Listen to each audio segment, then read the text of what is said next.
आता पाहूया जागा वाटपासंदर्भातल्या टॉप 9 बातम्या। महायुती जागा वाटपाचा तिढा कायम, कालच्या बैठकीत तोडगा नाही। जागा वाटपाबाबत 11 मार्चला दिल्लीत पुन्हा बैठक, शिंदे, फडणवीस, अजित पवार उपस्थित राहणार।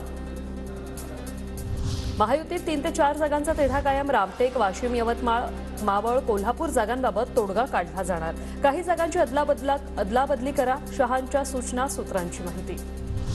दिल्लीतील बैठक सकारात्मक, जागा वाटपाचं 80% काम पूर्ण, उरलेलं काम लवकरच पूर्ण करणार, फडणवीसांची माहिती। दिल्लीतली बैठक ही सकारात्मक झालेली आहे।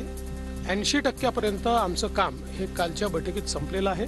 थोडे बहुत आमचे विषय राहिले आहेत, मला विश्वास आहे आम्ही लवकरच हे पूर्ण करू शकू। शिंदे आणि दादांना दिल्लीत जाऊन भांडी घासावी लागत आहेत। बनावट सेना आणि राष्ट्रवादीची अस्त जो आहे तो जवळ आलाय, तर बनावट शिवसेनेला 5, राष्ट्रवादीला 1 ते 2 जागा मिळतील। संजय राऊतांचा शिंदे अजितदादांवर हल्लाबोल। ते मुख्यमंत्री एकनाथ शिंदे, अजित पवार आणि दिल्लीत जाऊन भांडी घासावी लागतायत। अजित पवारांना काय 2-4 जागांवरच बोलवण करतायत। डुप्लिकेट शिवसेना, डुप्लिकेट राष्ट्रवादी काँग्रेस यांनी जास्त अपेक्षा करू नये। ठाकरे गट संपवल्यानंतर संजय राऊतांचा आत्मा शांत होईल, संजय शिरसाटांचा राऊतांवर पलटवार। राऊतला एक सांगा, जेवढं पक्ष आता तू बाकी ठेवलेला आहे त्याला एकदा डुबवून टाक, की तुझा आत्मा सुद्धा शांत होईल आणि शरद पवारच्या साहेबांच्या घरी जाऊन एक कौतुकाची थाप काठीवर मारून घेईल। जास्त जागांसाठी कार्यकर्त्यांचा दबाव असतो। आम्ही ऑफर केलेल्या जागा वंचितच्या लिस्टमध्ये, वंचितचे उमेदवार एकत्र मिळून निवडून आणू, खासदार संजय राऊतांची प्रतिक्रिया। हमने जो सीटें उनको ऑफर की है वो सीटें उनकी लिस्ट में है। जो सीटें वंचित बहुजन आघाड़ी को महाराष्ट्र विकास आघाड़ी के सदस्य के रूप में मिलेगी वो सब मिलकर हम जीत कर लाएंगे।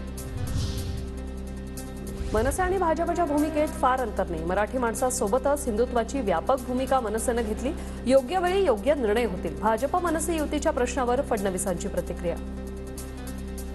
जी काही व्यापक भूमिका घेतलेली आहे, मराठी माणसाच्या हक्कांसोबत आज एक हिंदुत्वाची भूमिका ही त्या ठिकाणी मनसेने घेतली आहे, त्यामुळे त्यांच्या आणि आमच्या भूमिकेत फारसं अंतर राहिलेलं नाहीये।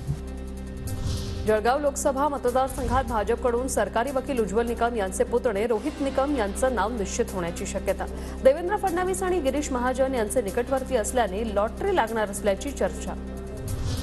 पुणे लोकसभेसाठी काँग्रेसकडून रवींद्र धंगेकरांचं नाव सर्वात पुढे, सूत्रांची माहिती। मोहन जोशींचा पत्ता कट होण्याची शक्यता, तर रवींद्र धंगेकर आणि अरविंद शिंदेंमध्ये चुरस रंगू शकते, सूत्रांची माहिती।